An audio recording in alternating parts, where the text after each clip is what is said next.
네, 오늘 우리가 함께 나눌 교리 문답은 시편찬송 571쪽부터 시작되는 주애날 24 제62문답부터 64문답까지입니다. 시편찬송 571쪽, 572쪽에 나와있는 교리 문답 주애날 24, 62문답부터 64문답을 펼쳐주시기 바랍니다.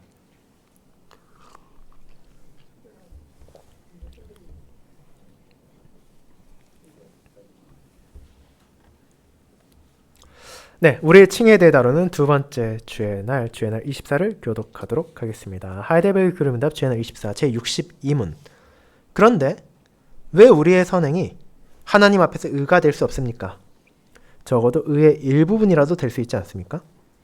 왜냐하면 하나님의 심판대 앞에 설 수 있는 의는 절대적으로 완전해야 하며 또 하나님의 율법과 완벽하게 일치해야 하는데, 이에 반하여 이 생애에서 우리의 최상의 선행조차도 모두 불완전하며 죄로 오염되어 있기 때문입니다.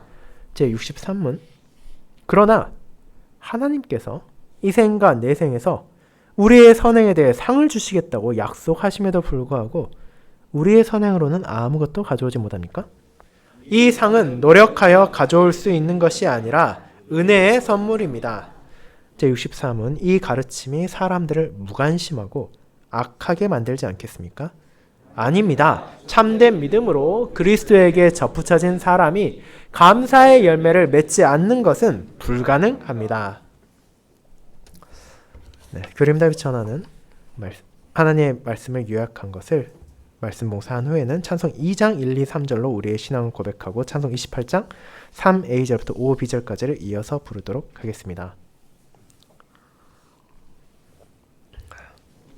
사랑하는 주 예수 그리스도 안에 있는 형제 자매님들, 우리가 세상에서 무언가를 얻기 위해서는 그것의 조건을 충족해야 합니다.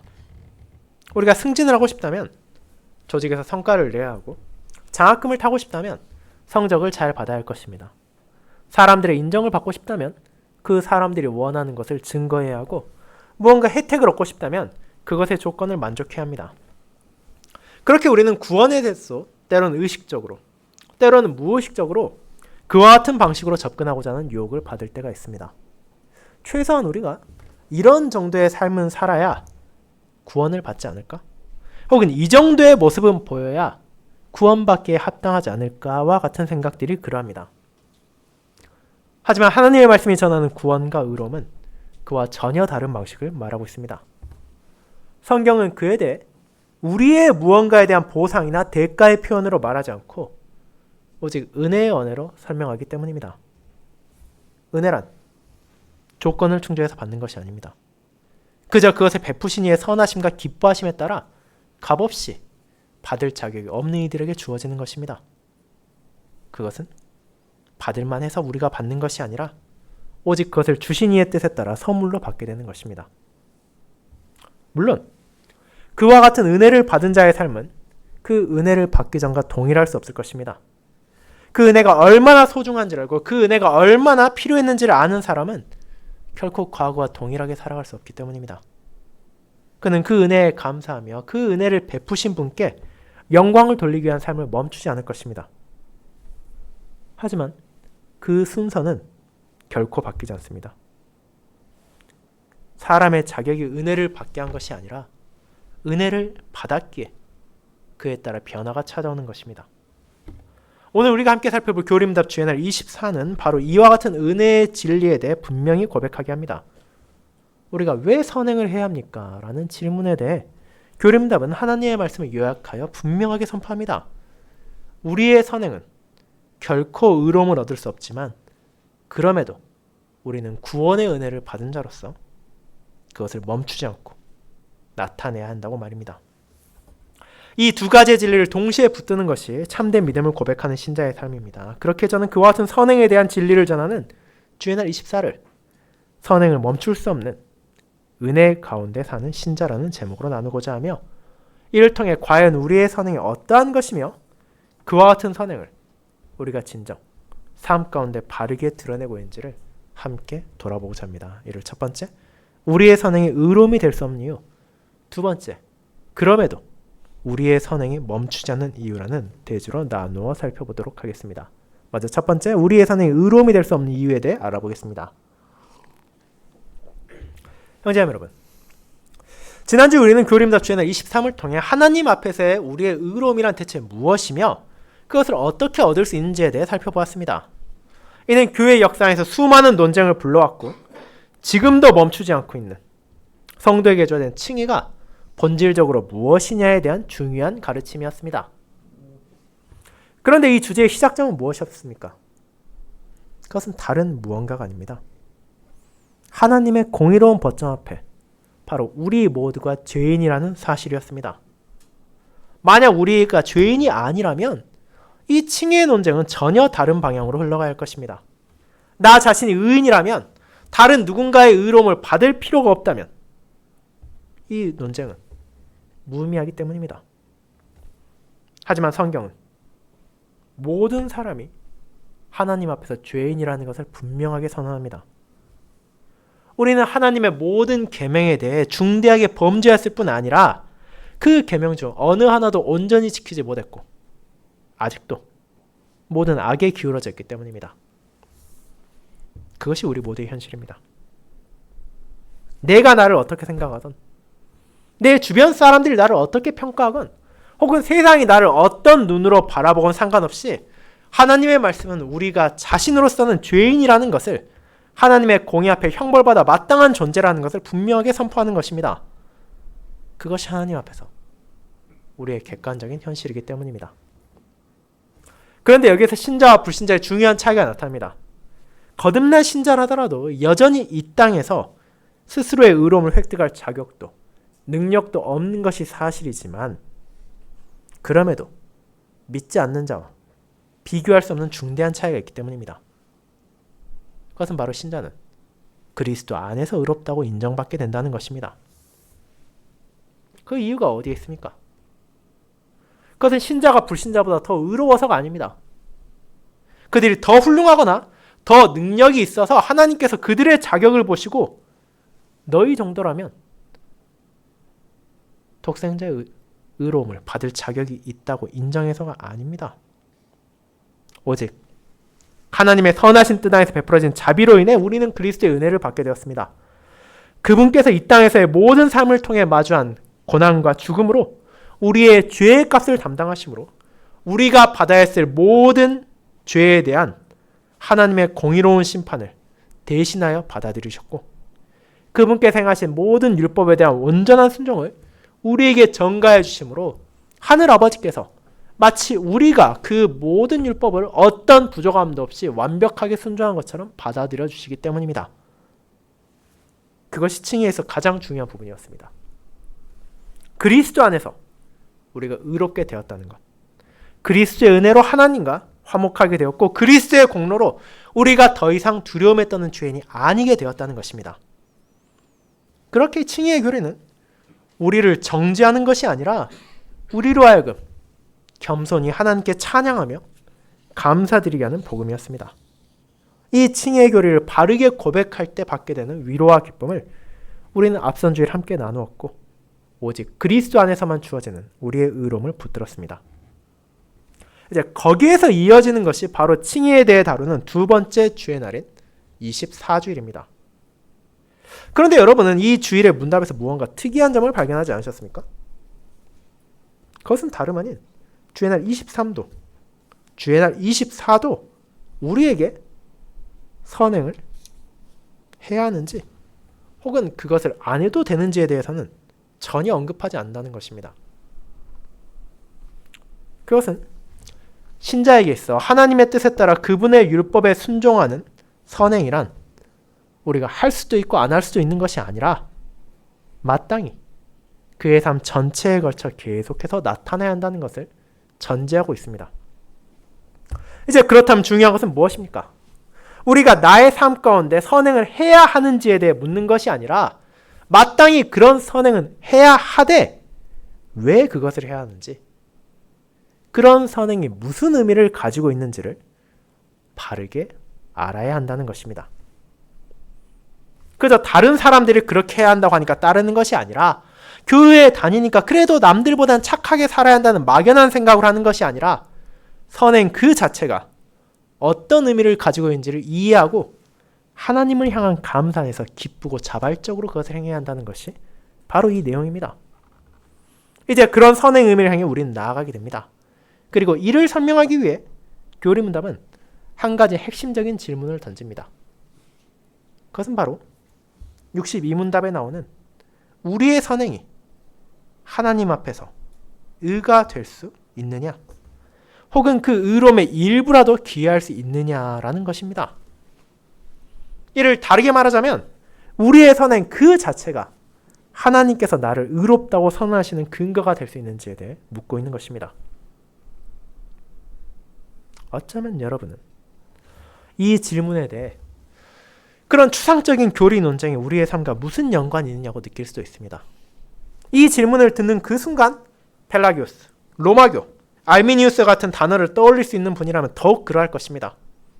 그에 대해 굳이 몰라도 우리가 충분히 선하게 살 수 있고 신자로 사는 것에서 아무 문제가 되지 않는다고 여기는 사람들도 있을 것입니다. 그런데 정말로 그렇습니까? 사실 그렇지 않습니다. 이 질문은 모든 신자들에게 필요한 중요한 것이기 때문입니다. 왜냐하면 우리 마음속에서도 실제로 내가 굳이 이렇게 불편하고 어렵게 하나님의 말씀에 따라 살아야 하는지에 대한 의구심이 떠오를 때도 있고, 또 그런 선행을 내가 하게 될 때 이걸 통해서 내가 조금이라도 하나님 앞에서 합당한 존재가 될 수 있지 않을까라는 생각을 하게 되기도 때문입니다. 하나님, 그래도 내가 저런 다른 사람들보다 낫지 않습니까? 저 정도면 나름 괜찮지 않습니까? 라는 생각은 비록 우리 입 밖엔 나올지 않을지언정 그런 생각이 우리 마음속에 자리 잡는 것은 너무나 쉬운 일입니다. 그런데 이 시점에서 교리문답은 우리의 그런 생각에 대해 조금의 협상의 여지도 남겨두지 않습니다. 62문답은 이와 같이 단호하게 선언하기 때문입니다. 하나님의 심판대 앞에 설 수 있는 의는 절대적으로 완전해야 하며 또 하나님의 율법과 완벽하게 일치해야 한다고 말입니다. 이것은 길지 않은 문장이지만 그 무게는 결코 가볍지 않습니다. 이는 우리의 선행을 평가하기 위해서는 그 선행이 받쳐져야 할 분이 누구인지를 바르게 이해해야 한다는 것이기 때문입니다. 우리는 누구의 선을 행합니까? 누구의 뜻에 따라 살아갑니까? 그분은 바로 하나님이시고 그분이 세상과 다른 거룩한 분이시기에 우리의 선행 역시 그와 같은 하나님의 기준에 따라야만 합니다. 결국 우리가 원하는 것이 무엇입니까? 내 주변 사람들에게 당신 착한 사람입니다. 당신 좋은 사람입니다. 이런 말을 듣고 이 세상에서 당신 정도면 의롭다는 칭찬을 받는 것이 아니라 결국 우리 모두가 구하는 것은 하나님 앞에서의 의로움이기 때문입니다. 그리고 이 답 앞에서 여전히 나의 선행이 의로움이 될 수 있을 것이라 말하는 이는 많지 않을 것입니다. 왜냐하면 교리문답이 하나님의 말씀을 요약하여 전하는 이 선행의 기준은 우리가 생각하는 선과 너무나 다르기 때문입니다. 세상이 생각하는 의로움, 우리가 일반적으로 생각하는 선한 것은 상대적인 것입니다. 우리는 무언가 절대적인 기준에 따라 나와 이웃을 평가하기보다는 언제나 다른 사람들과 혹은 세상과 혹은 사회의 수준과 비교하며 좋은지 혹은 나쁜지를 판별하기 마련입니다. 그렇게 다른 사람보다 조금 더 정직하고 조금 더 성실하면 그것만으로도 나 정도면 충분히 선하다고 생각할 수 있을 뿐 아니라 이 정도면 신자로서 합당하게 살고 있다고 여길 수도 있으며, 더 나아가 나 정도면 이 사회에서 제법 의로운 사람이라고 느낄 수도 있습니다. 하지만 하나님께서 요구하신 것이 정말로 그런 상대적인 선함과 의로움입니까? 하나님께서 애굽 땅에서 이스라엘을 건지신 후 그분께서는 그 백성에게 중요한 말씀을 하셨습니다. 그것은 바로 너희는 거룩하라. 이는 나 여호와 너희 하나님이 거룩함이니라 라는 말씀입니다. 레위기 19장 2절에서 전해진 이 말씀은 비슷한 형태로 여러 차례 이스라엘 백성들에게 선포되었습니다. 그런데 그분께서는 이스라엘을 향해 너희가 이제 곧 가나안 땅에 도착하게 될 텐데 그 땅 주변 나라들보다는 더 거룩해야 된다. 그 땅의 사람들보다 더 착하게 살아야 된다고 말하지 않으셨습니다. 너무 나쁘게만 살지 말고 다른 나라들보다 좋은 평판만 유지하라고 말하신 것도 아닙니다. 그분께서는 바로 자기 자신의 거룩함에 비추어서 너희가 거룩해야 한다고 말씀하셨습니다. 그런 하나님의 거룩함이 이스라엘이 바쳐야 했고 또 그 이후의 모든 성도들이 바쳐야 할 선행이자 의로움의 기준입니다. 그렇게 하나님의 율법은 부분적인 순종을 용납하지 않습니다. 이 정도면 충분하다는 타협도 인정하지 않습니다. 그분의 율법은 모든 계명에 대한 온전하고 그리고 계속적인 순종을 요구합니다. 그뿐 아니라 그 모든 계명들은 실제로 유기적으로 연결되어 있기 때문에 내가 하나의 계명을 지키지 않고 그래도 다른 9개의 계명을 지켰다고 말할 수도 없습니다. 그 결과 율법을 통한 의로움을 얻기 위한 방법은 딱 하나뿐입니다. 태어나서 죽을 때까지 자신의 삶의 모든 영역에서 그 모든 율법을 완벽하게 지켜나가는 것뿐입니다. 이 사실은 결코 과장이 아닙니다. 야고보는 그의 서신에서 교회를 향해 이렇게 전합니다. 누구든지 온 율법을 지키다가 그 하나를 범하면 모두 범한 자가 된다라고 말입니다. 야고보서 2장 10절입니다. 결국 이를 통해 말하는 것은 무엇입니까? 어떤 사람이라 하더라도 율법을 가볍게 여기서는 안 된다는 것이며 동시에 율법을 통해 사람이 의로움을 받을 수 있을 것이라는 잘못된 생각을 결코 해서는 안 된다는 공의로운 선언입니다. 그렇게 우리는 하나님 앞에서 의로움이 무엇을 요구하는지를 알게 되었습니다. 그렇다면 이제 그 기준 앞에 우리의 선행을 올려보도록 합시다. 여러분은 이를 어떻게 말할 수 있겠습니까? 그 하나님의 기준을 알고 나서도 과연 내가 그래도 여전히 나쁘지는 않다라고 말할 수 있겠습니까? 하나님께서 이 정도면 나를 인정해 주셔야 한다고 말할 수 있겠습니까? 아마 그렇게 말할 수 있는 사람은 이 자리에 아무도 없을 것입니다. 이 점에 있어서는 저도 그러하고 여러분들도 마찬가지일 것입니다. 물론 교리문답은 그런 우리를 정죄하기 위해서 이를 말하는 것이 아닙니다. 이어지는 교리문답의 뒷부분, 특별히 제3부에서 확인하게 되듯이 우리는 성령 하나님의 역사하심과 인도하심에 따라 분명 하나님께서 기뻐하시는 열매들을 우리 삶 가운데 맺어갈 수 있기 때문입니다. 그리고 그와 같은 선행이 가능하다는 것을 알려주므로 교리문답은 우리를 격려하고 권면하고 있기도 합니다. 하지만 그런 선행이 하나님 앞에서 전적으로 흠없는 온전한 의로 설 수 있느냐는 다른 문제입니다. 우리의 가장 신실하고 가장 거룩했던 순간에도 여전히 부족함이 있을 수밖에 없고 불완전함이 존재할 수밖에 없기 때문입니다. 여러분이 떠올리는 여러분의 가장 신실하고 가장 완벽했던 하루를 떠올려 보시기 바랍니다. 어쩌면 여러분은 그 날 생각하며 이 날 정도면 내가 나름대로 훌륭하게 살았다고 느낄지도 모릅니다. 하지만 그 하루의 순간이라 하더라도 그 모든 순간을 시간, 분, 초로 나누어서 낱낱이 파헤쳐 본다면 그 안은 어쩔 수 없는 연약함과 결핍과 죄악이 있었을 것입니다. 우리의 선함의 동기가 순수하지 못했을 때도 있고 겉으로는 선한 행동을 하지만 그 마음은 전혀 다른 곳을 향했을 수도 있으며 그것을 통해 하나님께 영광을 돌리기보다는 내가 인정받고 싶어하는 마음도 존재했을 수 있습니다. 그렇게 문제는 우리가 선을 행하지 않는다는 데 있는 것이 아닙니다. 우리가 온전한 선, 죄 없는 선을 행할 수 없다는 것입니다. 우리는 주님의 은혜로 말미암아 부족함 가운데서 선을 행할 수 있게 되었지만 그것은 여전히 하나님 앞에서 나의 의로움이 될 수 없습니다. 그것이 바로 하나님의 말씀에 따라 참된 믿음이 고백하는 인간의 상태입니다.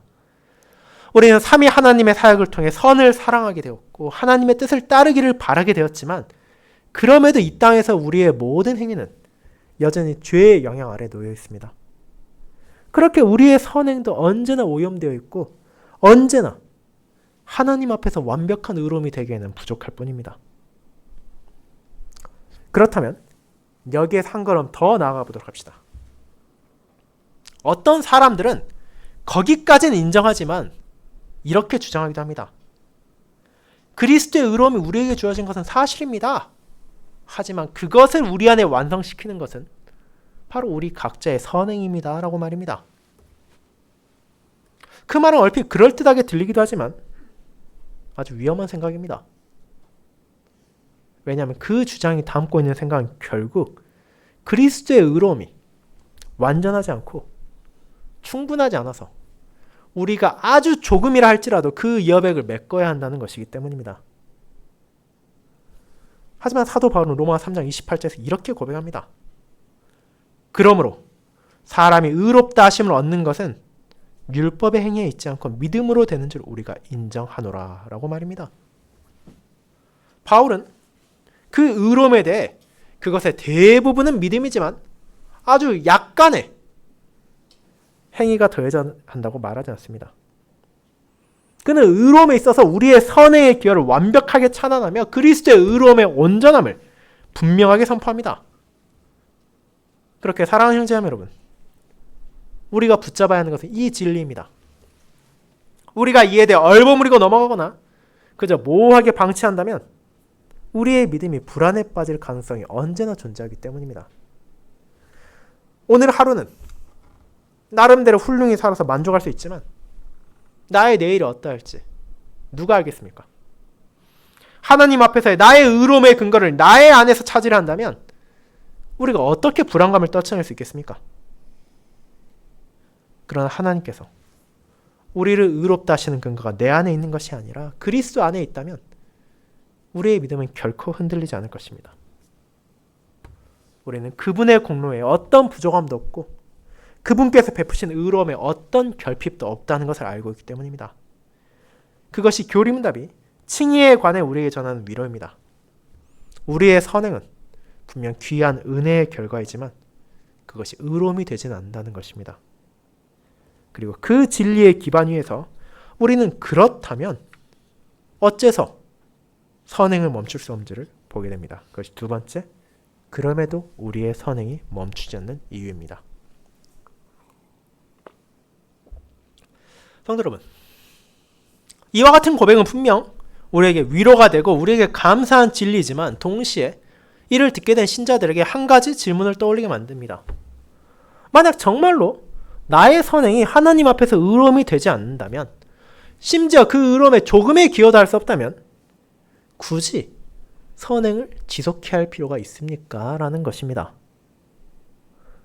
이 질문은 내가 이미 그리스도 안에서 구원을 받았다면 내 마음대로 살면 안 되는 이유가 무엇입니까? 라고 바꿔볼 수 있을 것입니다. 그런데 이런 생각은 결코 특별한 것도 아니고 새로운 것도 아닙니다. 우리는 사도 바울의 서신에서도 그런 생각들이 이미 반복적으로 초대교회 안에 나타나고 있음을 발견할 수 있을 뿐 아니라 그 이후의 교회의 역사 가운데서 끊임없이 이것이 제기되었다는 것을 알기 때문입니다. 그런데 이것은 무엇입니까? 우리에게 주어진 은혜가 무엇인지를 바르게 알지 못한 결과물입니다. 이 시점에서 우리는 오늘 함께 읽은 에베소서 2장을 바라볼 수 있습니다. 바울은 에베소의 성도들을 향해 우리가 앞선 대지에서 고백한 바를 이렇게 전합니다.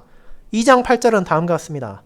너희는 그 은혜에 의하여 믿음으로 말미암아 구원을 받았으니 이것은 너에게서 난 것이 아니요 하나님의 선물이라. 사도는 여기에서 무엇을 말합니까? 구원은 은혜이고 믿음으로 받는 것이며 사람에게서 난 것이 아니고 하나님의 선물이라는 것을 선언합니다. 그리고 이 네 가지 표현은 모두 동일한 진리를 가리킵니다.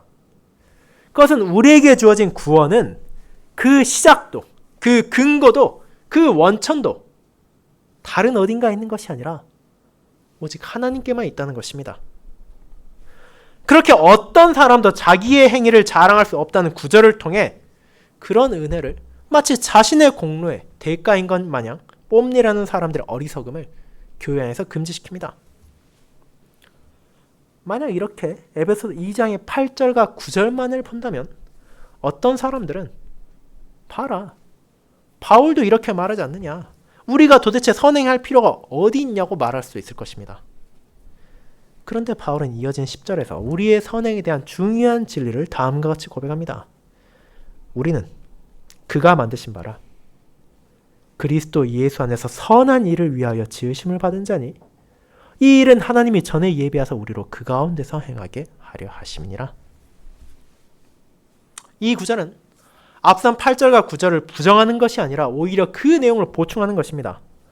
바울은 선행이 따라오지 않는 은혜를 말하지도 않고 은혜를 대체하는 선행에 대해 말하지도 않습니다. 이를 통해 하나님께서 전하시는 것은 구원의 은혜를 받은 자는 그 삶 가운데 반드시 열매를 맺게 된다는 질서입니다. 바울은 이 점을 다양하게 표현합니다. 우리는 하나님께서 만드신 자입니다. 그리고 이는 세상 모든 이들이 동일하게 받은 창조 그 자체를 말하는 것이 아닙니다. 2장 10절에서 그가 말하는 것은 구원의 은혜를 통해 우리에게 베풀어진 거듭남을 가리킵니다. 우리는 더 이상 죄로 기울어진 옛 본성 그대로 남은 존재가 아닙니다. 그리스도 예수께서는 자신의 공로와 은혜를 통해 그분의 백성들을 거듭나게 하셨고 그들을 새롭게 하셨으며 그들에게 새로운 정체성을 주셨습니다. 그렇다면 그것은 무엇을 위한 것입니까? 바로 선한 일을 위한 것입니다. 이 선행은 우리의 구원의 조건이 아니라 우리의 구원의 목적인 것입니다. 하나님께서 우리를 불쌍히 여기시고 우리를 구원하심을 통해서 이제 그분의 백성들이 더 이상 죄의 열매를 맺으며 세상과 하나가 되어 악한 삶을 살아가는 것이 아니라 거듭남으로써 그들이 주님의 거룩하심을 바라보고 선한 열매를 맺도록 살게 하시는 것입니다. 그렇기에 우리는 선행을 통해 구원을 받는 것이 아니라 은혜를 받음 안에서 선행을 맺어가게 되는 것입니다. 그뿐 아니라 바울은 이와 같은 우리의 선한 삶을 하나님께서 예비하셨다고 말합니다.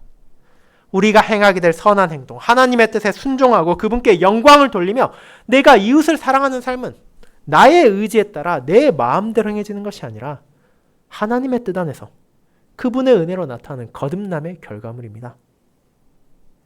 그 사실을 바르게 알게 된다면 우리는 자신의 선행을 결코 멈출 수 없지만 그럼에도 그것을 자랑하는 어리석은 행동도 하지 않게 될 것입니다.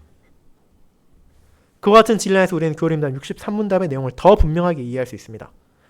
하나님께서는 분명 우리의 부족한 선행까지도 기뻐하시고 그에 대한 상을 주시겠다고 약속하셨습니다. 하지만 그 표현은 우리의 선행이 공로가 된다는 것이 아닙니다. 이는 하늘아버지께서 자신의 자녀들에게 은혜를 베푸시는 선물입니다. 그 상을 받는다는 것은 내가 하나님 앞에 가치가 있고 내가 하나님 앞에 충분한 선행을 했다는 것이 아니라 그런 나의 부족함까지도 자비롭게 대하시는 하나님의 선하심과 인자하심을 드러냅니다. 그뿐 아니라 우리는 64문답 역시 이 본문과 함께 이해할 수 있습니다. 이 가르침이 사람들을 무관심하고 악하게 만들지 않겠습니까? 선행이 공로가 되지 않는다면, 나의 의로움에 기여하지 않는다면, 오직 은혜로만 주어지는 것이라면 사람들이 더 이상 선한 삶에 관심을 가지지 않고 방종하게 되지 않겠냐는 질문은 분명히 현실적인 측면을 띠고 있습니다.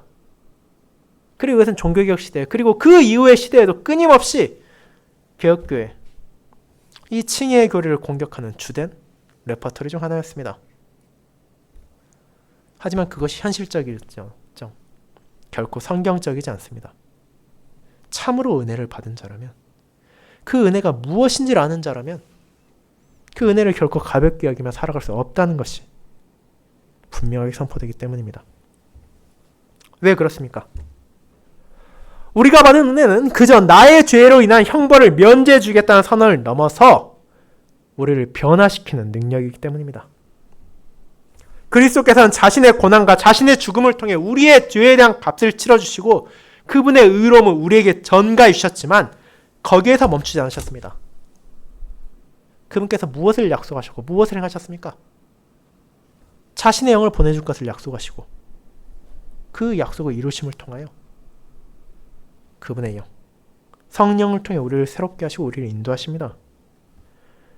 그렇게 그리스도의 은혜 안에서 그분과 연합한 자는 이제 그분의 생명에 참여하게 되고 그분을 닮아가게 되고 그분의 길을 함께 나아감으로써 열매를 맺지 않을 수 없습니다. 그렇게 64문답의 답은 그와 같은 질문에 분명하게 선언한 것입니다. 아닙니다. 참된 믿음으로 그리스도에게 접붙여진 사람이 감사의 열매를 맺지 않는 것은 불가능합니다. 여기서 그림답은 한 가지 표현을 바꿨습니다. 앞서 계속해서 선행이라 말하는 것을 이제는 그것이 감사의 열매라고 지칭하는 것입니다. 그것은 구원의 조건도 아니고 구원을 받기 위한 자격도 아닙니다. 우리가 하나님의 주신 은혜에 감사함으로써 맺게 된 열매라는 것입니다. 그리고 이 답이 인용한 요한복음 15장에서 전해진 포도나무의 비유와 같이 포도나무에 붙어있는 가지가 포도를 맺지 않을 수 없는 것처럼 그리스도에게 접붙여진 신자가 선행 없는 삶을 살아간다면 그것은 실제로는 그가 그리스도께 접붙여지지 않았다는 것을, 그 은혜를 받지 않았으며 자신의 믿음이 참되지 않다는 것을 그들의 삶으로 증거하는 것뿐입니다. 사랑하는 성도 여러분, 그렇게 이와 같은 칭의의 진리는 우리에게 진실로 필요한 위로를 주는 것과 동시에 우리가 가볍게 생각할 수 없는 도전도 줍니다. 우리의 선행이 부족하다고 하여 우리가 자신의 구원을 의심해서는 안 됩니다. 우리의 구원과 우리의 의로움은 그리스도 안에서 오직 은혜로 온전히 주어진 것이기 때문입니다. 하지만 동시에 나의 삶이 믿음 안에서 아무런 변화도 없다면, 선한 열매를 맺고 있지도 않고 세상과 동일하게 살아가고 있다면 우리는 진정 자신의 상태가 어떠한지를 돌아봐야 할 필요가 있습니다. 우리의 선행은 은혜의 조건이 아닙니다. 그것은 의로움에 기여할 수도 없고 우리의 구원의 자격도 되지 않습니다. 하지만 동시에 삼위 하나님의 은혜 안에서 우리에게 값없이 주어진 그 의로움은 우리로 하여금 언제나 감사의 열매를 맺도록 변화시킵니다. 그 중요한 진리를 혼동하지 않는 것이 칭의의 진리를 바르게 이해할 때 필요하며 교림답 주의 날 24를 통해 우리가 함께 고백하게 되는 참된 믿음입니다. 그렇게 이 진리를 마음에 새기고 한 해를 마치고 또 새로운 한 해를 마주하도록 합시다. 올 한 해 분명 우리 안에 많은 부족함이 있었을 것이지만 그럼에도 하나님께서 우리에게 주신 은혜는 흔들리지 않습니다. 하지만 그런 은혜를 받은 자로서 우리는 내년 한 해 계속하여 선행을 통한 감사의 열매를 더 풍성히 맺어가기를 바라야 합니다. 2026년 한 해에도 그와 같은 크신 은혜를 받은 자로서 멈추지 않는 열매를 함께 맺어가는 저와 여러분이 되기를 소망합니다. 아멘.